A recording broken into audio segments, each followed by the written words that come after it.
और शुरुआत इस वक्त की अहम खबर के साथ औरंगाबाद ट्रेन हादसे से जुड़ा पल पल का अपडेट हम आपको दे रहे हैं। अब ये खबर है कि हलाक हुए मजदूरों को मध्य प्रदेश हुकूमत मुआवजा देगी। वज़ीर आला शिवराज सिंह ने ये ऐलान किया है। महलवकीन के लवाहिकीन को 5-5 लाख रुपए का मुआवजा दिया जाएगा। दरअसल इन तमाम मजदूरों का ताल्लुक मध्य प्रदेश से था।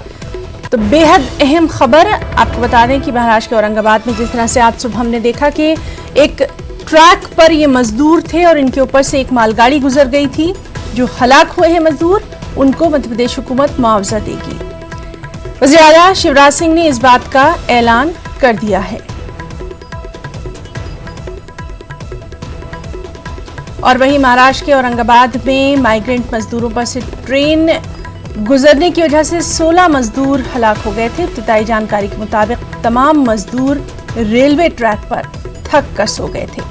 यह हादसा सुबह पेश आया। औरंगाबाद जालना रेलवे लाइन पर यह हादसा हुआ। तमाम मजदूर एक प्राइवेट कंपनी में काम करते थे। MIGC औरंगाबाद जा रहे थे। बताया गया कि दिन भर सफर करने के बाद ये मजदूर रात में आराम करने की गर्ज से ही ट्रैक पर बेसुध होकर सो गए थे। अफसरान का कहना है कि यह हादसा मालगाड़ी के गुजरने के बाद हुआ।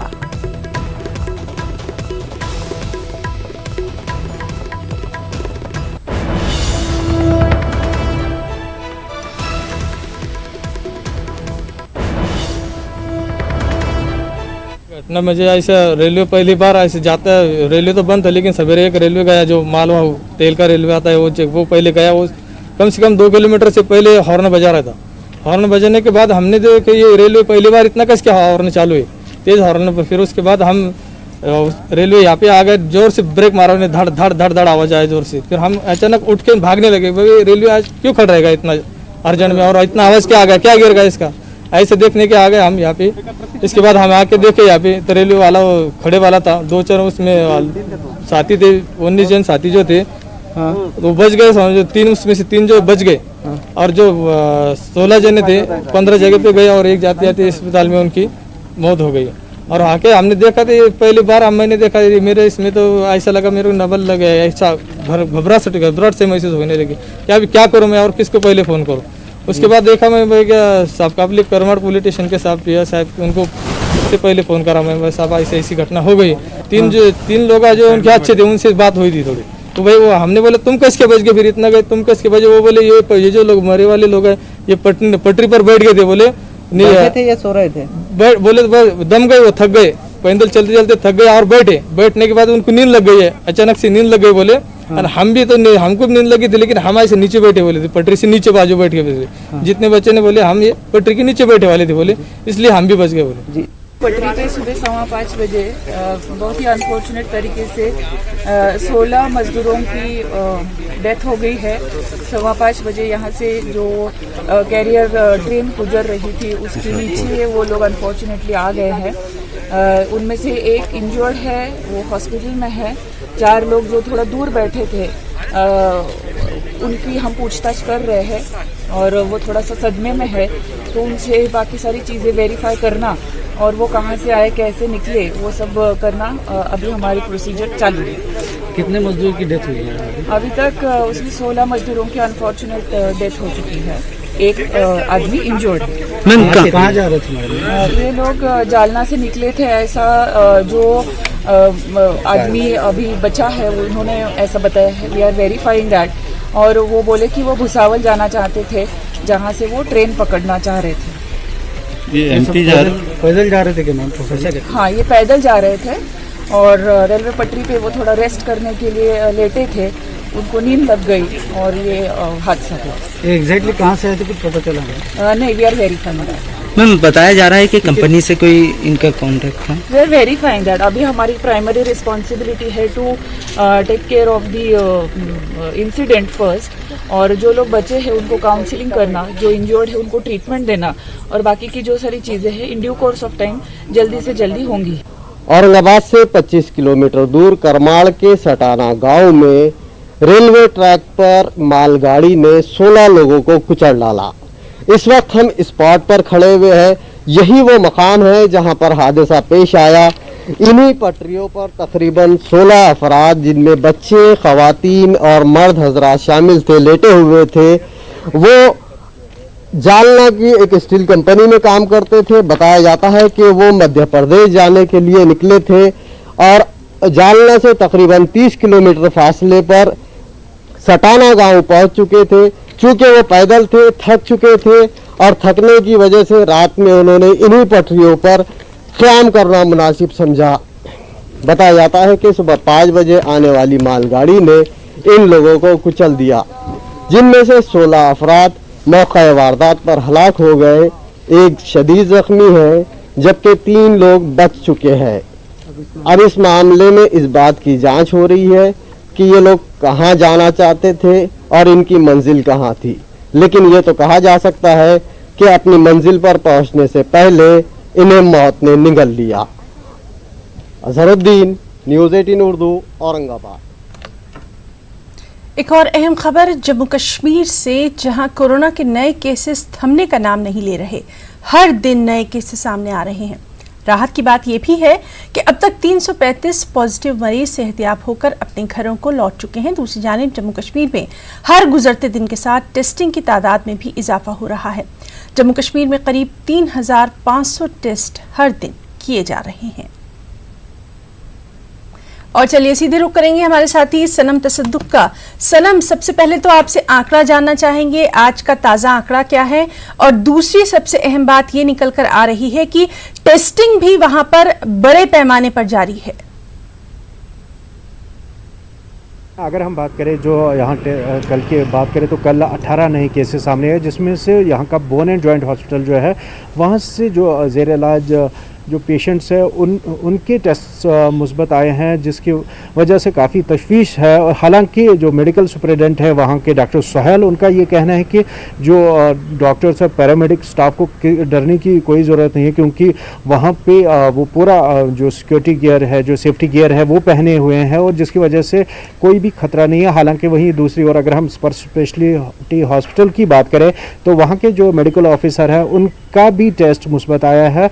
और उसके बाद अब जो बोन एंड जॉइंट हॉस्पिटल और सुपर स्पेशलिटी हॉस्पिटल में जो पॉजिटिव केसेस आए हैं, इनके कॉन्टैक्ट्स को देखा जा रहा है और उनको क्वारंटीन किया जा रहा है। और वहीं यहाँ पे बात जो यहाँ नई जो टेस्टिंग में अब इजाफा हो रहा है, और जैसे कल जो रोहित कंसल जो सरकारी तर्जुमान हैं उन्होंने कहा कि 3426 टेस्ट कल किए गए हैं, जो कि अगर हम बात करें जो इब्तिदाई मराहिल में एक डेढ़ महीना पहले 55 टेस्ट पर डे हुआ करते थे, और वही अब तो नाज़रीन, हम लगातार बात कर रहे हैं हमारे साथी से और वो हमें बता रहे हैं कि किस तरह से जम्मू कश्मीर में कोरोना के नए केसेस सामने नहीं आ रहे हैं। सनम, आपसे ये भी जानना चाहेंगे, टेस्टिंग को लेकर देखा जा रहा है कि वहाँ पर लगातार इसमें सूरत लाई गई है।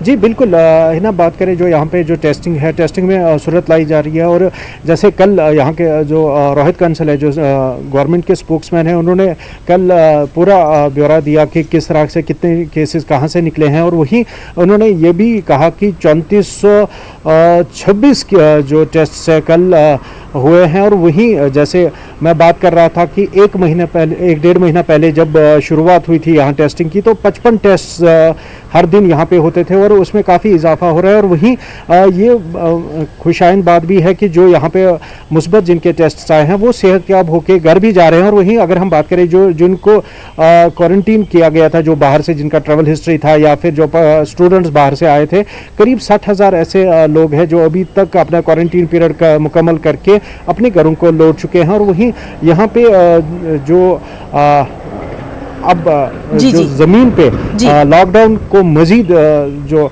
फाल बनाने के लिए बंदिशें और ज़्यादा जो है सख्त कर दी गई है। हालांकि यहाँ पे जैसे आपको पता है कि 2 रोज़ कबल जो अवंतीपोरा में एनकाउंटर हुआ था, उसके बाद से भी जो यहाँ पे स्ट्रिक्टनेस बढ़ी है, जो लॉ एंड ऑर्डर सिचुएशन पे नज़र रखने के लिए भी जो जगह जगह पे पुलिस तैनात की गई। और आज जुमा का दिन है और आपको पता है कि यहाँ के जुमा के रोज़ पे हालात बिगड़ने का अंदेशा रहता है। उसको मद्देनज़र रखते हुए भी यहाँ पे मज़ीद सिक्योरिटी फोर्सेस को तैनात कर दिया गया, खासकर हसास इलाके में, चाहे वो मायसूमा हो या फिर श्रीनगर का पुराना शहर का इलाका हो, वहाँ पे जो सुरक्षा जो सिक्योरिटी है वो मजीद बढ़ा दी गई है। जी सनम, बहुत बहुत शुक्रिया अदा करना चाहेंगे आपका तमाम तर तफसीली जानकारी के लिए। बहुत ख्याल रखिए आप अपना खुद भी वहाँ पर।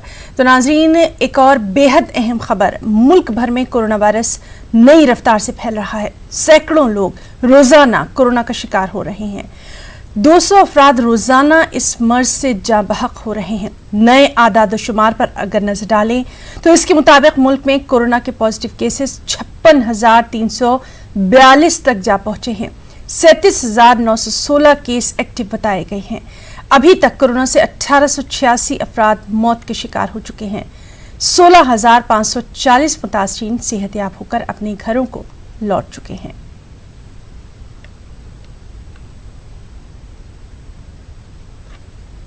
चौबीस घंटे के अंदर विशाखापट्टनम में फिर गैस का अखराज हुआ। एलजी पॉलीमर इंडस्ट्री में गैस लीक होने से आसपास के गांवों को खाली कराया गया। गुजरात से पीटीबीसी केमिकल लाया गया। वहीं जाए हादसे पर फायर ब्रिगेड की 60 गाड़ियां मौजूद रही। इस ताल्लुक से आंध्र प्रदेश पुलिस ने हेल्पलाइन नंबर भी जारी किया है। कल भी विशाखापट्टनम में जहरीली गैस का अखराज हुआ था, जिसकी वजह से 12 लोगों की मौत हो गई थी। सैकड़ों अफराद गैस लीक होने से मुतासिर हैं।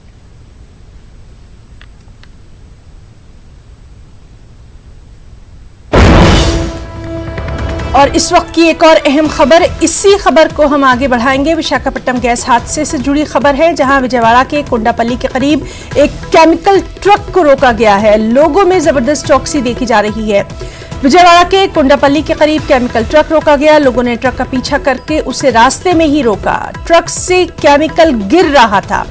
हालांकि पुलिस ने ट्रक को अपने कब्जे में ले लिया है। ये केमिकल एक सीमेंट फैक्ट्री के लिए ले जाया जा रहा था। तो एक और बेहद अहम खबर, एक बड़ा हादसा होते होते टला है लोगों की चौकसी से। विजयवाड़ा के कोंडापल्ली के करीब एक केमिकल ट्रक रोका गया। दरअसल लोगों ने ट्रक का पीछा करके इसको रास्ते में रोका। ट्रक से केमिकल गिर रहा था। पुलिस ने ट्रक को अपने कब्जे में ले लिया है और तमाम तर एहतियाती तदाबीर जो है वो वहां पर बरती जा रही हैं। दरअसल ये केमिकल एक सीमेंट फैक्ट्री के लिए ले जाया जा रहा था। तो बेहद अहम खबर इस वक्त विशाखापट्टनम गैस हादसे के बाद लोगों में सख्त चौकसी देखी जा रही है और होना भी चाहिए। एक और बेहद अहम खबर गाजियाबाद से, जहां के विजयनगर में फूड सप्लाई के पैकेट टॉयलेट में रखने का वीडियो वायरल हो गया। और इस खबर को मिलने के बाद पुलिस मौके पर पहुंची। मामले की तफ्तीश जारी है।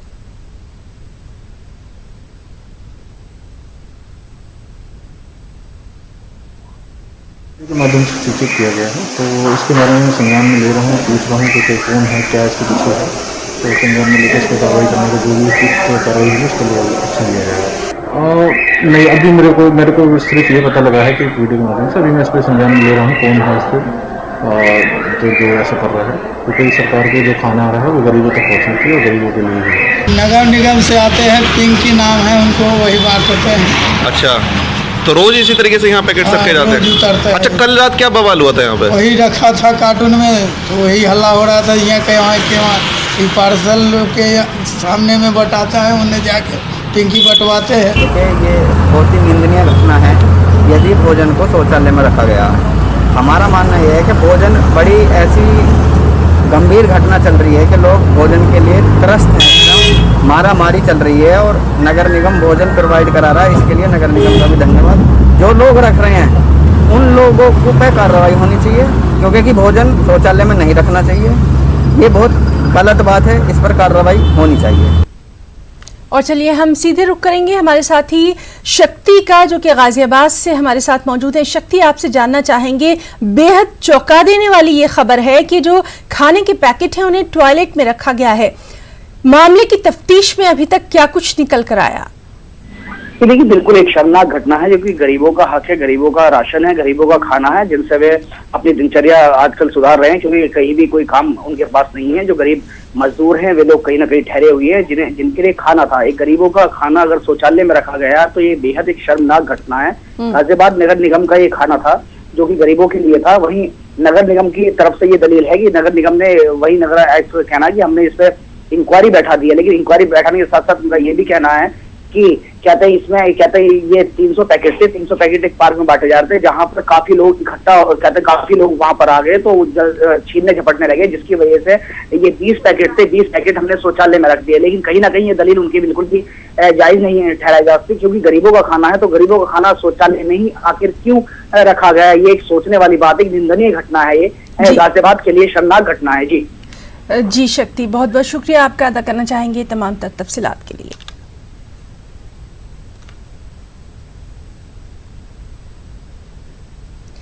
और गाजियाबाद के यूपी गेट पर गाड़ियों की लंबी कतार लग गई है। यूपी गेट पर लेस के जरिए गाड़ियों की चेकिंग का दायरा बढ़ा दिया गया है। यहां तक कि पैदल आने जाने वाले लोगों की भी बाकायदा चेकिंग की जा रही है। और इन तमाम चीजों का जायजा लिया हमारे साथी सुशील पांडे ने। तो मैं गाजियाबाद के यूपी गेट पर हूं, आप देख सकते हैं ये बॉर्डरों पर सघन चेकिंग की जा रही है, लेकिन तमाम जो लोग हैं जो पैदल भी जा रहे हैं उनकी भी दिल्ली पुलिस जांच कर रही है, क्योंकि तमाम जो ऐसे लोग हैं जो फिलहाल बॉर्डर क्रॉस कर रहे हैं उन तमाम गाड़ियों की सघन चेकिंग की जा रही है। लेकिन अब उस चेकिंग का जो दायरा है वो बढ़ा दिया गया है, क्योंकि इस दायरे में उन तमाम गाड़ियों को भी चेक किया जा रहा है जिनके पास वैलिड पास है, और उन तमाम लोगों को चेक किया जा रहा है कि क्या आपके पास पास है या नहीं है। जो बीमार लोग हैं उनको भी रोका जा रहा है, जिनके पास देखिए इनके पास फिलहाल पास अभी नहीं है, इसलिए इनको पुलिस ने रोक दिया है, जाने नहीं दिया जा रहा है। और पुलिस तमाम जो लोगों के जो पासेज हैं उनको चेक कर रही है। जो तमाम लोग हैं आप देख सकते हैं कि फिलहाल इनके पास वैलिड पास नहीं था, जिसके बाद इनको वापस भेजा जा रहा है। कहीं ना कहीं लोगों के पास जो वैलिड पास है उन्हीं को फिलहाल दिल्ली में एंट्री की जा रही है। जो चेकिंग हो रही है वो भी सघन है। देख सकते हैं कि दिल्ली पुलिस के जो जवान हैं वो 24 घंटे फिलहाल माना जाए तो जो दायरा है जांच करने का वो बढ़ा दिया गया है। बॉर्डर्स पे सघन चेकिंग की जा रही है। देख सकते हैं कि जिनके पास वैलिड पास नहीं है, दिल्ली पुलिस के जो जवान हैं वो उनको रोक रहे हैं, उनसे पूछताछ की जा रही है कि क्या आपके पास पर्याप्त पास है या नहीं है। तो कहीं ना कहीं ये जो चेकिंग का दायरा है वो बढ़ गया है, और ऐसे में जो पैदल हैं, जो लोग हैं, जो तमाम लोग हैं, उनकी जांच की जा रही है। देख सकते हैं कि ये जो जांच दिल्ली पुलिस के लोग कर रहे हैं, उस जांच में तमाम लोगों की सघन चेकिंग की जा रही है, और इसीलिए बॉर्डर पर जो गाड़ियों की कतार है वो बहुत ज़्यादा है। एसेंशियल सर्विस को अलाउड कर दिया गया है, और तमाम चीज़ें देख रही हैं। जो पासेज हैं वो पास के लिए भी जांच की जा रही है, पूछ रहे हैं, और तमाम लोगों से फिलहाल पुलिस पूछ रही है, पासेज देख रही है, उनके ऑफिस के आई कार्ड्स को देख रही है। कहीं ना कहीं जो जांच इस पूरे मामले में, पुलिस को इस पूरे मामले में जो तमाम जो लोग हैं वो सहयोग करें, उनका पास है, पास देखा जा रहा है। जो सरकारी कर्मचारी हैं उनके पास देखे जा रहे हैं। तो फिलहाल अब जो चौकसी है वो बॉर्डर पर बढ़ा दी गई है। इस चौकसी की वजह यही है कि जो तमाम प्रवासी जो मजदूर हैं वो पैदल जा रहे हैं, उन तमाम गाड़ियों की भी चेकिंग की जा रही है। तो ऐसे में सुरक्षा जो है वो बेहद ज़रूरी है, और ऐसे में दिल्ली से या गाजियाबाद से दिल्ली में आने में अब तमाम लोगों की जो सघन चेकिंग है उसमें ज़्यादा से ज़्यादा सख्ती बरत दी गई है। कैमरामैन योगी के साथ सुशील पांडे, न्यूज़ 18 गाजियाबाद। और यूपी से खबर है जहां आज से ग्रीन और ऑरेंज जोन में जिला अदालतें कामकाज शुरू कर देंगी, जबकि इलाहाबाद हाईकोर्ट में अभी कामकाज शुरू नहीं होगा। यहां पर वीडियो कॉन्फ्रेंसिंग के जरिए ही मामलों की समाअत होनी है। हाईकोर्ट में अदालती काम सिर्फ बेहद जरूरी मामलों में समाअत के लिए होगा। Till the time the situation improves. So what is your view on that? The central thing the government needs to do is it needs to now give a little bit of transparency on its actions. We need to understand when they open, what is the criteria for that opening. So what are the boxes that they want ticked off before they actually start to open, number one. And I think it's important that the government tells the people of India that these are the criteria that we are going to be using. And if these criteria are met, then we are going to open. Second, we simply cannot continue without providing support to the people who are suffering as a result of this lockdown. And the thing that is most important to understand, that the lockdown is not simply a switching on a key and getting rid of the lockdown. Lockdown requires number of things to happen. It requires a psychological change. Currently, the disease in India is seen as a very, very dangerous disease. And it is true. The disease is dangerous for certain groups of people. It is absolutely dangerous for older people. It is absolutely dangerous for people with diabetes, heart disease, hypertension, chronic infection, lung infection. But other than that, it is not a dangerous disease. So we are going to have to make a psychological change in the mind of our people. Currently, the people are very scared of the disease. The government, if it wants to open up, it has to turn this fear into a sense of confidence. Otherwise, you can open up and people won't go out. Finally, I'd like to say that the opening up is a transition. It's not an on-off switch, it is a transition. And you have to have a strategy for opening up. And this is what I said in my last press conference, and also I mentioned to the Prime Minister in my letter, that please, this is not an on-off switch. This is a massive transition that is required. It will require coordination between state government, central government, DM, everybody. And most important, the people of India. That is the challenge in front of the government now. And let me tell you, it's not a trivial thing. It is a serious challenge, and I would request the government that they view state governments as partners. They view district magistrates as their partners, and that they do not centralize the decision making. Thank you. Thank you, Rahulji. The next question comes from Siddharth of ANI. Also, I will request Rajdeep Saradesai ji to also ask his questions, since they seem to be related. Siddharth ji, first you go ahead. Since you are younger, let's give you the opportunity first. Now, how come you're giving younger people opportunity first? Normally we have seniors who we give. No, sir. That's what. Rajdeep ji. It's okay, sir. It's okay. Senior, he's older. It's the age of the young. नमस्कार sir.